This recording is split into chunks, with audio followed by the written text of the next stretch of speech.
Assalamu alaikum. I hope you all are doing great. In this video, we are going to learn about present continuous tense pairwise. In previous video, we taught about present indefinite tense pairwise, and after that, we taught about past indefinite tense pairwise. In last video, we taught about present perfect tense pairwise.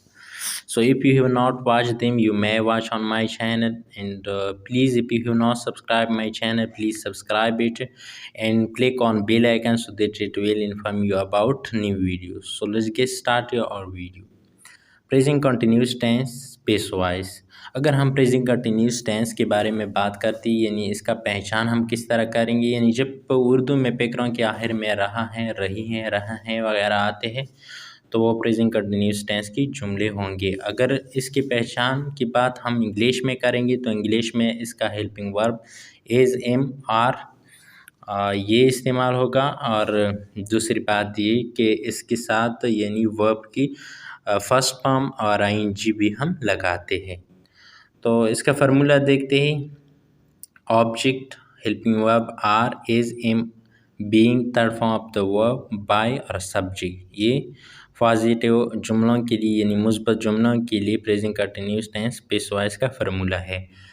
अगर ही shade singular name हो तो हम as इस्तेमाल करेंगे, आई के साथ हमेशा हम एम इस्तेमाल करते हैं। अगर we you they plural name हो तो हम आर इस्तेमाल करेंगे। यानी ही के साथ हम इस पेशवाइज में कैसे इस्तेमाल कर सकते हैं, तो एक एग्ज़ाम्पल की मदद से हम समझते हैं कि ही इज़ बीइंग कॉल्ड, उसको बुलाया जा रहा है। तो यहाँ पर ही है तो ही के साथ हम इज़ इस्तेमाल करते हैं। अब हम मज़ीद एग्ज़ाम्पल देखते हैं कि ही इज़ टीचिंग इंग्लिश।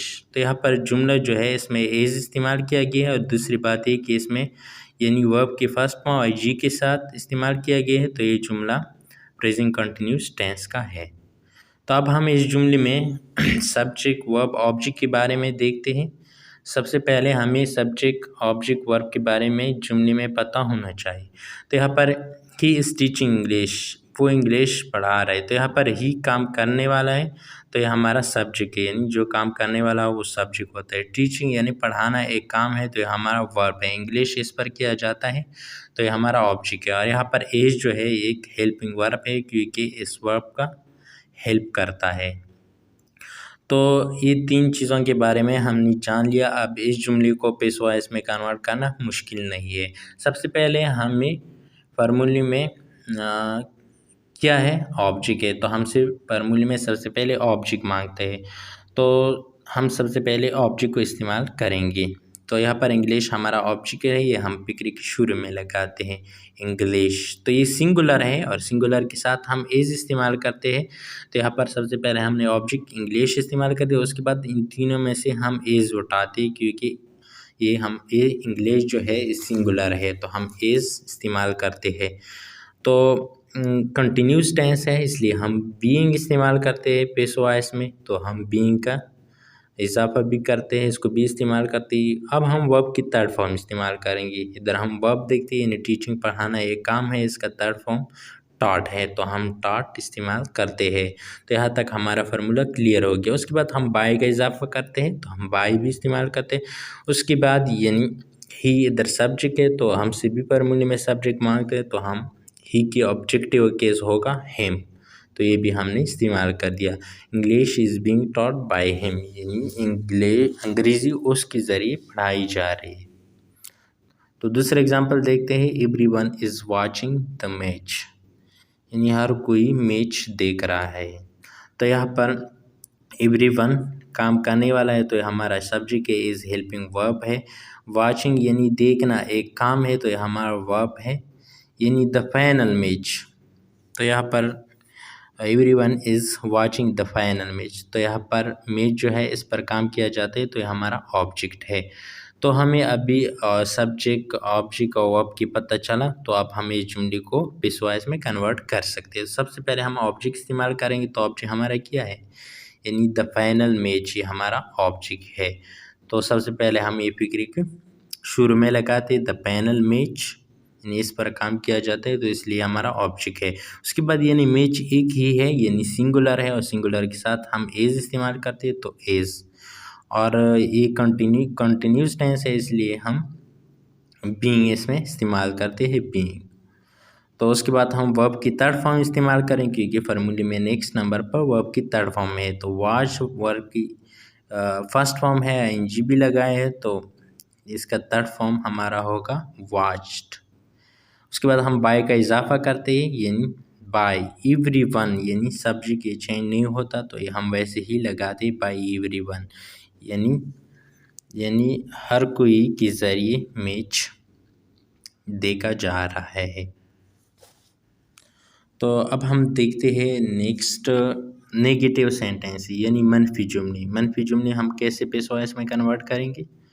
तो इसका फार्मूला सेम ही है, लेकिन सिर्फ एज एम आर के बाद नॉट इस्तेमाल करना होगा, बाकी फार्मूला सेम है। एग्जांपल देखते हैं, he is not using Facebook, वो फेसबुक इस्तेमाल नहीं कर रहा है। तो सबसे पहले हम ये इस जुमले में सब्जेक्ट ऑब्जेक्ट वर्ब देखना होगा। ही काम करने वाला है, तो ये हमारा सब्जेक्ट है। यूज़ यानी इस्तेमाल करना, ये काम है, तो ये हमारा वर्ब है। फेसबुक इस पर काम किया जाता है, तो ये हमारा ऑब्जेक्ट है। तो सबसे पहले हम ऑब्जेक्ट इस्तेमाल करेंगे, यानी फेसबुक सिंगुलर है, तो सिंगुलर के साथ हम एज इस्तेमाल करते हैं, तो एज। उसके बाद हम नॉट इस्तेमाल करते हैं, तो पेश वॉइस है प्रेजेंट कंटिन्यूस टेंस का, इसलिए हम बीइंग भी इस्तेमाल करते हैं। उसके बाद हम वर्ब की थर्ड फॉर्म इस्तेमाल करते हैं, यानी यूज्ड। यहाँ पर हम वर्ब की थर्ड फॉर्म इस्तेमाल करते हैं, यूज्ड। उसके बाद हम बाय का इजाफा करते हैं, और यानी उसके बाद हम सब्जेक्ट इस्तेमाल करें, यानी ही है, इसका ऑब्जेक्टिव केस हेम होगा, यानी बाय हेम। तो इसका तर्जुमा उर्दू में यूँ बनता है कि उसके ज़रिए फेसबुक इस्तेमाल नहीं किया जा रहा है। अगर हम आम बात करते, यानी पेश वॉइस जुमले हम आम बातों के लिए इस्तेमाल करते, तो हम इतना भी कह सकते हैं कि Facebook is not being used, यानी फेसबुक इस्तेमाल नहीं किया जा रहा है। तो दूसरा एग्जांपल देते हैं, they are not eating apples, वो सेब नहीं खा रहे। तो ये जुमला नेगेटिव है, और इसमें आर हेल्पिंग वर्ब आया है, और ईट आईएनजी के साथ, यानी first form of the verb ING के साथ आया है, तो इसलिए ये जुमला प्रेजेंट कंटिन्यूस टेंस का है। तो सबसे पहले हम इसमें ऑब्जेक्ट देखते हैं, यानी they are not eating apple, they काम करने वाले है, ये हमारा सब्जेक्ट है। ईटिंग यानी खाना, एक काम है, तो ये हमारा वर्ब है। एप्पल्स इस पर किया जाता है, तो हमारा ऑब्जेक्ट। तो सबसे पहले हम ऑब्जेक्ट इस्तेमाल करेंगे, एप्पल्स यानी प्लूरल है, यानी ज़्यादा सेब है, इसलिए हम प्लूरल के साथ आर इस्तेमाल करते हैं। उसके बाद हम नॉट इस्तेमाल करते हैं। पेश वॉइस है, तो इसलिए हम बीइंग इस्तेमाल करते हैं, यानी यहाँ पर इसका वर्ब की थर्ड फॉर्म नेक्स्ट इस्तेमाल करेंगे, यानी ईट, इसका थर्ड फॉर्म जो है ईटन है। उसके बाद हम बाय का इजाफा करते हैं, बाय, तो यहाँ पर लास्ट में हम सब्जेक्ट इस्तेमाल करते हैं, तो यहाँ पर दे है, इसका हम ऑब्जेक्टिव केस इस्तेमाल करेंगे, देम। तो apples are not being eaten by them, यानी सेब उनके ज़रिए नहीं खाए जा रहे। तो अब हम देखते हैं इंटरोगेटिव सेंटेंसेस, यानी ऐसे जुमले जिसमें कोई सवाल हो। इसमें सबसे पहले हम एज एम आर इस्तेमाल करेंगे, और बाकी फार्मूला सेम ही है, और इसमें हम नॉट इस्तेमाल नहीं करते हैं, और लास्ट में क्वेश्चन मार्क इस्तेमाल करते हैं। एग्जांपल में देखते हैं, आर दे बाइंग बुक्स, क्या वो किताबें खरीद रहे हैं?